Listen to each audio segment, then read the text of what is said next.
Your book that you wrote, when I saw it, I lost my job and I liked it. 30 Days Law of Attraction Diary of a Dream Job Seeker. Tell me more about this book and what's inside it. Yeah, well, the book is really my journal. Right after I lost my job, I start recording every single of my thoughts and how I was using the principles and the practices that I had learned. I'm 32, but I started on this path when I was maybe 22 or 23. Not it's a matter of age, not at all, but I had started really gathering some tools that worked, and I wanted to so I wanted to record how I shifted my energy in that moment, and how I found myself from having my boss and saying you're fired, the next day not having any more job, being in a very expensive city, having a rent to pay, etc. And I wanted to record the next 30 days. Actually, I didn't know how long it would take, but I wanted to record every single day and moment and share that, what it is actually to be inside, and really have this intimate sharing, which is more or less, that's what I do on videos ongoingly. That's why I have probably 800 videos on YouTube, because I video blog as I do the 100-day challenge, right? I video blog what's happening. But what people don't understand is what's in between those videos, because they're like, how can you manifest so big things in your life?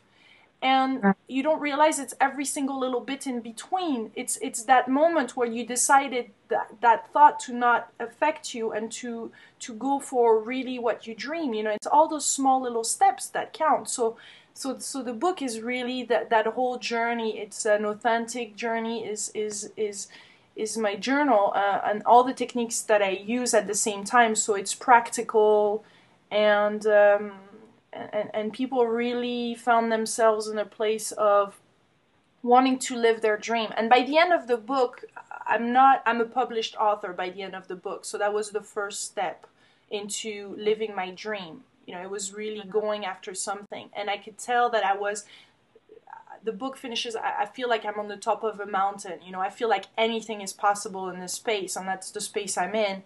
And so I want to continue this series of book where I'm sharing not just I found, okay, I want to do this job, but how then I found the job, and then how do you become prosperous at it too.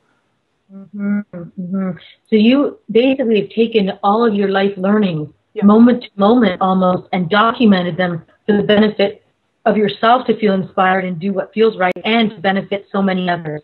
Yeah, it was really of course it helped me very much during that time, because I felt like I was doing it not just for myself but for others. So as soon as you do something that is bigger than you, then you have incredible forces that start, gathering within you, and it expands your creativity, everything. So I was definitely, that was a big drive. But Yeah. it was also definitely to share all those practices that work, and to connect and to share really a moment in life where this is when I need to practice the stuff. I know it works, but does it really work when things get really tight? Does it really work when you actually lost your job? I mean, this is a real situation. It's not just attracting a parking spot. This is about this is about finding my job. This is about going through the emotion, going through the motion of losing your job, and then really finding what you're meant to do. Yeah, I find it's fascinating because I know many people who, like you just said, will do it for fun, the parking spot, the cup of coffee, these types of things, just the fun aspects. But when it gets down to the stuff in their life that really matters, their hands are tied, wondering what do I do now? How do I, it appears and feels in their mindset so big Yeah. that how do we move forward? How do I think differently about what is the reality today? And then And and that's exactly it, and you're pointing it exactly at it, is that they're thinking that it's big, and when we think that it's big, and we all do that, it, if one thing appears big, then it will be hard, then it will be big to get. that's right. And so of Yeah. course there is a whole process to get to a point where you feel like you're worthy of that, where you feel that you're confident, where, so for me right now, what I'm going through is a lot about giving myself that love that I was looking outside. you know, I'm in this process of really nurturing my soul and giving that love, that I was looking for. Or so it's, we all have our journey, but really it comes from the inside and then it shows up outside. So it's really filling up all this, all of your body and more of love. And then what you are is that you emanate love, and who we are as human beings is we are love. That's our essence. So the more you vibrate on a love frequency, the more you open your heart, the more magic happens. Yes. It becomes really magic. It really does. Yes, I've laughed many times at the things we can actually manifest and how quickly they can come when the resistance is down. Yeah. It's really, it's something, isn't it? And I always say it's just the way life's supposed to be. Yeah, life is supposed to be easy. We just make it really hard and we make it complicated. Yes. Let's go back in time for just a moment. Yep. I'm wondering if you can tell me a little bit about where you were born and how you made the move from that country to the U.S. How that happened. Yeah, I was born. I'm French. I have French parents, but I was born in California in Santa Barbara, in '77, and and then my parents had a French restaurant in Santa Barbara, and they. When I was 2 years old, we moved back to France, and then we lived in Arizona in Scottsdale. I was from 6 to 8, so I had this dual citizenship. And then my parents decided in '87, when I was 10 years old, to move to France. So we lived there ever since. And I decided to do some European business studies in England and in France, because I wanted to go back to the US eventually. So I wanted to get back into the English, and I loved everything that has to do with human beings and exchange and all that. So You've liked that for a long time. I explored it. Yeah, I've explored it, and then at the end of my studies, I couldn't find the job that I wanted. I was really struggling with. I could feel the fire inside. I could feel that energy. And I had taken the path of marketing, international marketing, so I knew it was along those lines, but I wasn't totally clear on how that was gonna, how this was gonna be translated into a job. I had done an amazing internship, great grades and everything, but I was just failing every single interview. Every single job interview that I was doing, it was not happening for me in France. So it even came to the point when there was so much tension in the house with my mom that we got into a major fight, and I left home. I said, you're the problem, really. You won't let me handle this. I'm just leaving, and you'll never hear from me again. And so I left on that day. Literally, I left home. And then I went toward my dad because my parents were divorced. Well, I went towards a friend, and then I stayed with my dad about 2 months. And again, same thing. I was failing every single interview. So now we were about 4 or 5 months 4 months at the end of after graduation, and I was really getting worried, and I had the pressure of the parents, etc., all that motion that you go through. And my dad said, there's still the option of the US. You have dual citizenship, and maybe you should just try this out. And I love that idea. Honestly, it just rang the bell. I felt inspired by it. And I started contacting some friend of my parents that I knew still lived in the US. So I contacted 3-4 people there. And one of them that I had babysit their kids here in France did move few months before in Fort Lauderdale, Florida. And they said, yeah, we will welcome you in our house. So I'm like, all right, let's do it. I'm going to take a flight, and I'm going to go to Fort Lauderdale, Florida. I had never been in Fort Lauderdale. I'm like, this is it, we'll see. I just felt inspired, and I moved. Yeah, I was going to ask you, Lilou, when you said you made that decision, you felt inspired. Some people would say I felt inspired, but I couldn't take that big step. Was there anything else that made you go, I just have to do this? Is it just a feel that it feels right? Yeah, it just feels really right. It just feels like that's the thing. I just light up. it feels right. It is scary, but the main thing is that it feels good. I'm at peace with that decision. I'm excited, nervous, but I'm at peace.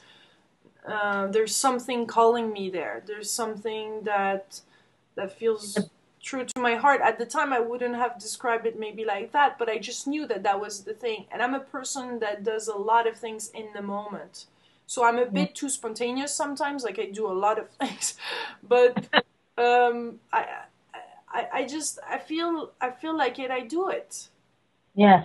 And that might sound a bit strange, or like we have obligation and we can't always do what we want, but that might be just the excuse you need to go over with to really hear that intuition. And I wasn't scared to move country because I had been, I lived in between two countries, so that was that's why I did that move. For me, it was not that big of a move. For another person, it could have been. I'm not saying that your move is to go and live in France and find a job there, and cook those beautiful baguettes and learn how to make this awesome French bread. Even though if that would be a great experience, Sounds good. yeah, you might get nervous because you don't speak French and there's all the practicalities, etc. For me, the US was clearly the next step because I had the passport. I could go there. I wanted to be an entrepreneur and live fully. I wanted some freedom. I had already been back in the US in the meantime. And I was going in a home that I knew. I mean, there was all those things aligned. So I wasn't making just a decision just because it felt good. Right, right. There was more to it. There was a lot more to it, but the moment I took my decision, I just knew it. And usually, I'm describing right now everything that has been aligned, but the best decision sometimes is not looking at all those things. It's just you have that knowing. You don't have any proof. Last time when I moved from London to France, I was scared because I hadn't lived in France since I graduated. So I knew I was going to face some fears, some old fears. I knew I was going to face my parents, even though if I had done a lot of work since, but you face all that challenges. I had lost my job. There's a lot of things that come together, but I was ready for full circle. I was ready to embrace France as it is and as I am. And I was ready to be myself in my own country. And I needed to go and live in another country to discover who I was and to come back now in France, grown up, and I can embrace all the culture and how people are. Yes, people are a bit more septic. Yes, people are a bit more this and that. But now I'm ready to embrace that side inside me, because what I was afraid of was that it was that mirror effect that I had with other French people. So it is really a matter of relaxing sometimes and not trying to figure it all out, to just spend some time in nature.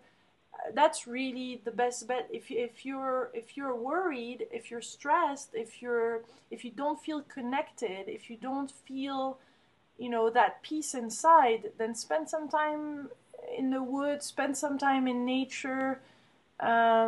Nature, you can learn how to communicate with nature.